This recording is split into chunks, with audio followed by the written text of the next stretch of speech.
Welcome to Dance to Heal. I'm your host, Jenny C. Cohen. Join me as I share stories of how dance and movement can bring healing in a way that is safe and tailored to your life. I'm a cancer survivor, mother of two, and an award-winning performer who found that movement was vital to my recovery. I created Dance to Heal Wellness and also authored the best-selling book, Outside of Recovery, Dancing My Way Back to Myself After Breast Cancer. I will bring new techniques to help you on your dance journey and healing path. Are you ready to move? Dance to Heal starts now.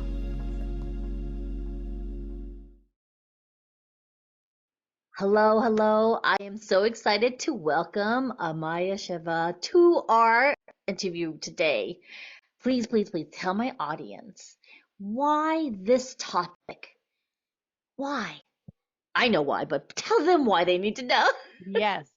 So, what we're talking about today is sex and intimacy and why it's so important as a culture that we reclaim sexuality as innocent, wholesome, and natural.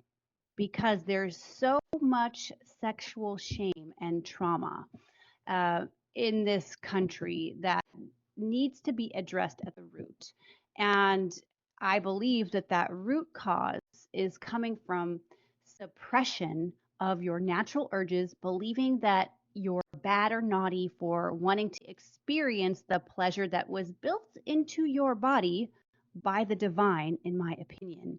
And I'm here to help eradicate not only nefarious behaviors that happen from repression, but to give people permission slip to enjoy their human sexuality and to enjoy pleasure. I love that. I love that. I come from a culture, it's pretty repressed. Yes. I don't know if you all noticed, but I'm Asian. My So stepmother is Taiwanese. I grew up with Asian people. I was born in Taiwan. Hey, there you go. There you go. You're like my sister from another mister or mama. Yeah, 100%. right? Yeah. Hmm. So I love that the fact that, well, currently now, right? Taiwan is one of the first places to legalize same-sex marriage. Oh, And really? I didn't yeah, know that. they're actually very quite forward, even though there are still regions that are very old-fashioned, very patriarchal, unfortunately. Yeah. But Taipei proper is pretty advanced in certain aspects of social development, as it were. For me, as a breast cancer survivor, and I went into early menopause, Mm-hmm. this whole topic is relevant for a lot of people who are starting to realize that we're all trauma survivors. Yes. And one of the best ways to health is through intimacy, isn't it, Amaya? 100%. And I love that you brought that up, Jenny, because in my career, I've supported hundreds of both singles and couples from around the world, and I have two areas that I really specialize in, and I help conscious men and women, conscious professionals, overcome insecure attachment styles and body shame so that they can have fun while dating and create a sexy and sacred relationship. And I also help people who have gone from, you know, being happily married to feeling like they're roommates and like, where is the romance? And one of the things that is so ubiquitous is body shame, right? And especially when you go through a big transition, like breast cancer survivors, my grandmother was a breast cancer survivor and she had a double mastectomy. And, I remember like as a little kid going into her closet and seeing her bras with like the fake breasts. And that was a really important part of her identity. But there's a lot of the sense that people have in our culture that you need to have a certain body type in order to be worthy of pleasure and desire. And that is simply not true. So, one of the big things that I work with all of my clients on is how do we love our bodies exactly how they are, where they are, because that's such a big part of creating the intimacy that you have been craving. That's key. You're giving me chills. Mm. Audience, are you listening to this? Because few of us get this big sister talk, freely, whether you're male, female, or you identify outside of that binary, right? Mm-hmm. I'm going to take this moment right now because I hope you're getting as much chills as I am and direct you to get your stuff from Amaya right now. So if you go to amayashiva.com, AMAYASHIVA.com, I'm going to repeat it again, AMAYASHIVA.com. When you click on that, first of all, a cool little pop comes up that talks about downloading Amaya's 5-step guide to great sex. Why? Where were you when I was first recovering from early menopause and because I was thrown into menopause from chemotherapy, right? Yes. And then once you download that, again, it says, this is the info I wish I had 10 years ago. Hello. And then you can also apply for a free consult with her. Why is this important, folks? You are hearing this because it's essential that you get a guide to help you down this pathway. I didn't know, and this is TMI moment, folks, okay? I was thrown into early menopause, which meant I was at high risk for a physical thing that happens to your body called vaginismus. Mm-hmm. And that's a shortening of the vaginal canal. And that because of how painful it was, right? When you're in menopause, it's really uncomfortable. It doesn't matter what kind of lube you use, it just hurts. Yeah. And then, there's less deeper insertion of the part that you want in you. And then it gets shorter and shorter because your body takes away what you don't need.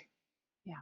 Right? And then that made me prone to UTIs, which I did not know. Mm-hmm.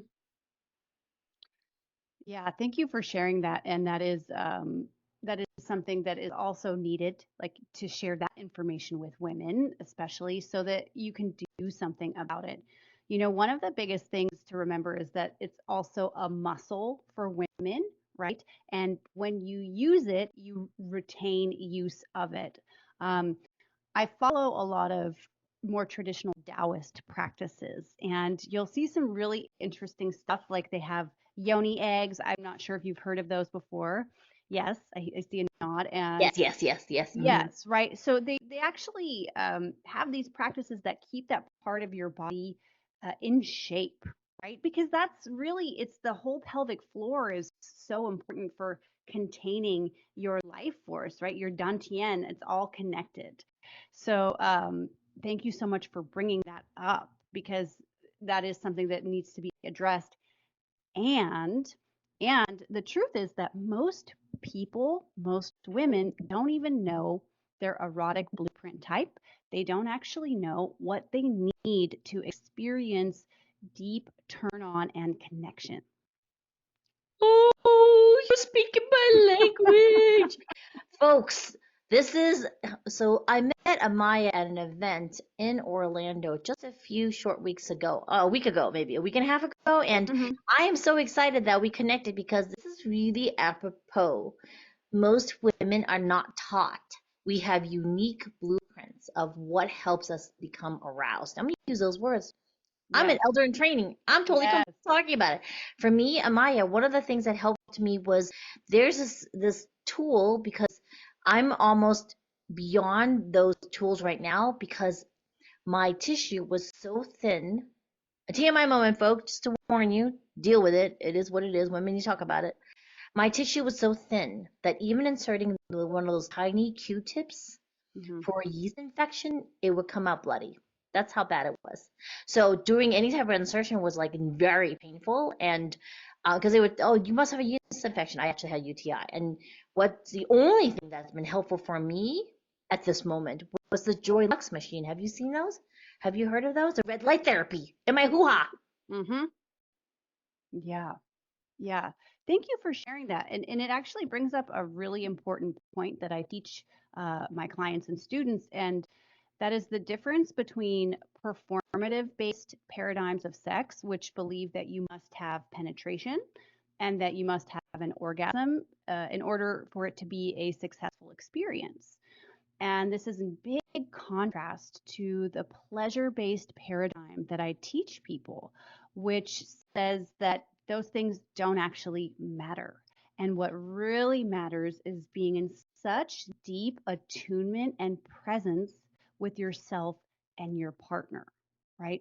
And being able to find the erotic in the body parts that you've been neglecting, like just the skin on your forearms or your elbows and in your neck. Um, and I really came to this path because I myself struggled with intimacy when I was married. So I was in a 10-year marriage, and it felt like we were roommates a lot of the time. And I didn't understand why I wasn't able to get turned on, because he's a very attractive man. So it wasn't that, but something was missing. And after we got divorced, I was like, well, I don't want to do that again. I don't want to make that mistake in my life of feeling like so trapped and confused while I'm in partnership. And then I learned that I'm an energetic blueprint type, and that for me, genital penetration is like not the thing that I'm seeking. Can it be enjoyable? Yes, but it's not like the thing I focus on. And so, one of my big missions is to give people a permission slip to redefine sensual experiences beyond just penetration or orgasm. Yes, yes, yes. I'm so excited. I'm singing about this entire episode of Maya. For me, married over 30 years. We're nearing, because what month are we in right now? I want this podcast to be an evergreen. However, I'm approaching my 33rd anniversary. So I've been with this gentleman almost 40 years, right? And we've shifted and grown so much. And he's this amazing husband who, like, his energetic blueprint and my energetic blueprint are so different. Are so different. And he's been so patient, with all the things that we've gone through. And I have been patient with him because he also had testicular cancer for a bit of time and that recovery. So the fact that this topic has come up is a lot of us don't talk about this. We don't talk about our unique life experiences that are influencing the intimacy in our relationships, right? And so if we don't know how to speak on it, how can you ask for it? For me, doing belly dancing that move the pelvic area, like, what does that mean? What do you mean? Tilt my pelvis and wiggle my butt back and forth. What in the world does this mean? Why does this feel kind of cool? Very few of us are given permission to even do that, to feel comfortable in our bodies. Right? And Amaya, speak on that. Because for me, I had to feel safe in my body first before I could start asking for pleasure giving or giving pleasure. 100%. And I love that you brought that up. I'm also a dancer. I've trained classical Indian dance. I do two-step dancing here in Austin, Texas. It's one of my favorite things to do. And you're right, emotional and nervous system safety preclude any deep sensual experience, right? Because if you're not feeling safe, if you're feeling checked out or worried about what's going to happen, is this going to hurt me? Is this going to be weird if I ask for it? What are they going to think? All of those things take you out of the moment. And so, one thing that I teach is a framework called RBDSM. I didn't make it up, but I do share it with my students. I have a podcast about it, actually, where you can go check it out. And it gives you the conversation, the questions that you need to ask and answer in order to create that safety for yourself. Ooh, okay, so I know some of the audience members listening right now, Amaya, they're like, no, no, no, no. I cannot believe Jenny had Amaya come on and they're talking about private parts. Go to Dance and Heal, HEAL.com, all right? And you just get access to 1 hour with me where you do a cardio dance class and then some myofascial release exercises. And then come back and listen to this episode. And I bet you your body will tell you this is really important for you. Oftentimes we're so disconnected that if you get a visceral reaction to something, whether or not it's positive or not so positive, you need to be paying attention to why. All right. And if you're all gung ho, go to both. Go to amayashiva.com and danceandheal.com, and make use of these methods to get back into your body immediately so you know what you need, Yes. right? I love that you're saying that because that is so important. And, you know, in the book that I'm writing, one of the things I touch on quite a bit is how most people's first experience of pleasure, you're a little kid, you find this part of your body that when you rub it on something, it feels good, is then immediately associated with shame and punishment. Because most parents don't want you to touch yourself in a public setting, right? Because it's taboo. And so they see you do it, they yell at you. So your very, very first little mind impression of pleasure is immediately associated with shame and secrecy, right? So a big part of this work is also teaching our generations how to communicate with younger generations about the pleasure parts on their body. Like instead of yelling at them, say, hey, I know that that feels pleasurable. This is something that we do in private in our rooms. Because what you're talking about, when there is that visceral experience, it comes from conditioning, right? Because guess what? I am here as a result of sex. I believe you are too. And I believe most of the people listening were a product of sex, right? So why the shame about it, right? It's not yours. It's been conditioned. Oh, I totally agree. And so we do need to address one big type of elephant in the room, folks, and I'm going to talk about this. And again, this is a trigger warning, okay? Oftentimes, children are in situations of molestation or sexual assault, SA. And we don't understand that some of that shame associated when we are aroused has to do with those memories we haven't necessarily addressed or even acknowledging from our past. We don't have enough wherewithal for parents to learn more about this stuff to keep their kids safe. That's just a fact. More and more research is coming out that more adults now we have unresolved complex PTSD issues, and that's just the fact. We're not talking about the big T, little T. I'm talking about actual inappropriate situations with adults that we were entrusted into. Okay, so this type of situation, you really, besides working with Amaya and myself to resolve those, you want to find a very trusted therapist that is gifted and experienced in that to keep you safe. All right, because I have a child that we discovered was suffering from a lifetime of masking from SA as a 3-year-old, and we did not know. And we did not know, and we were lucky we had a therapist who knew it from day one and never brought it up until my child said, oh, I think this happened 3 years into therapy. Right? So we're not seeking for you to be like, oh, I was definitely SA'd. We're not saying that. We're saying that if you have shame associated with what we're talking about, it may be something you want to get into your body and get some answers in safe settings. We don't want you to do it by yourself, okay? Please, please, please. We're not asking to self-diagnose. We're just saying you're meant to hear this particular episode if you're listening to this right now.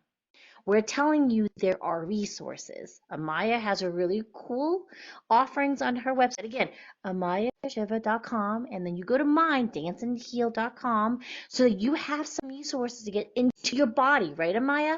And then ask yourself, do I need more help?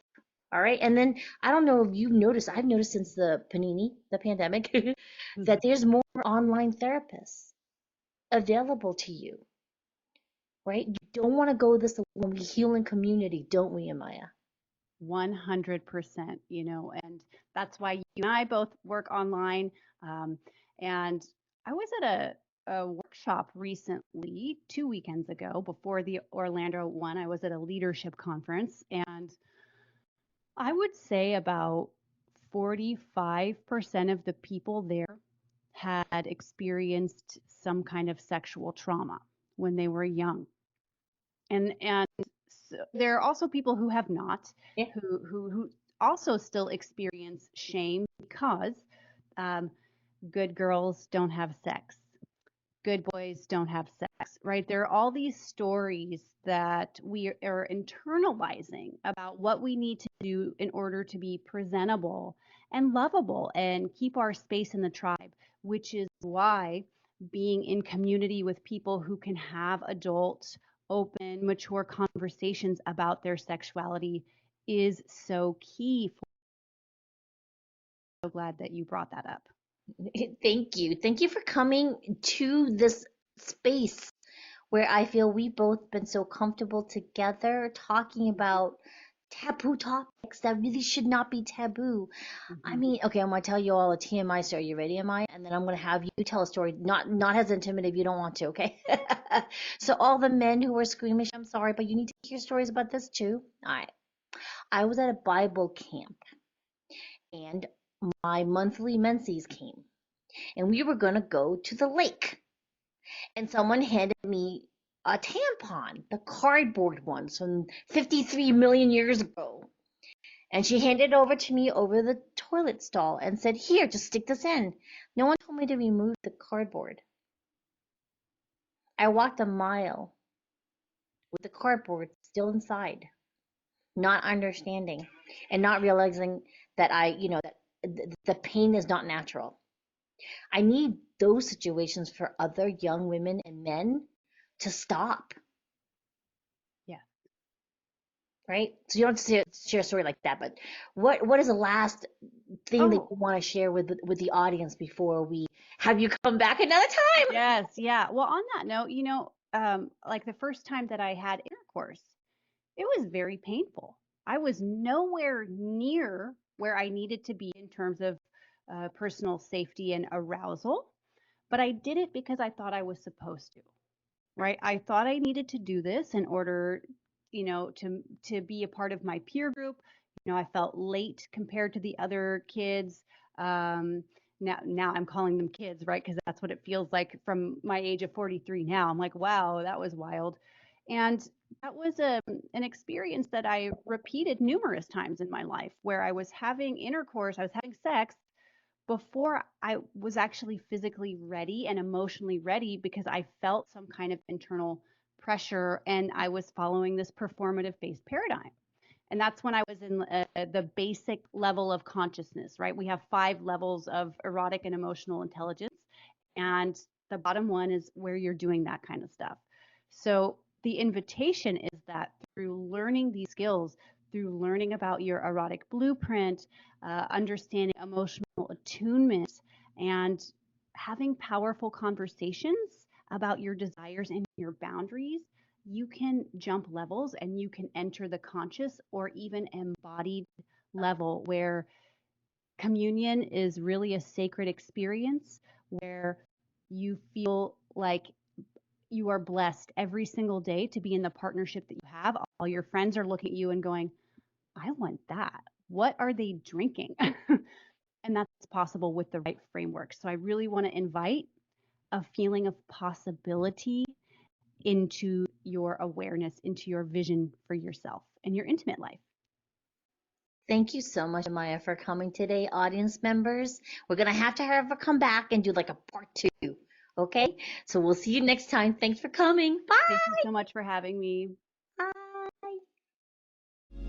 Thanks for listening to Dance to Heal with Jenny C. Cohen. Come back next time to hear stories of recovery through movement and learn more ways that you can move your body. To work with me and continue your journey, visit OutsideInRecovery.com. Are you ready to move?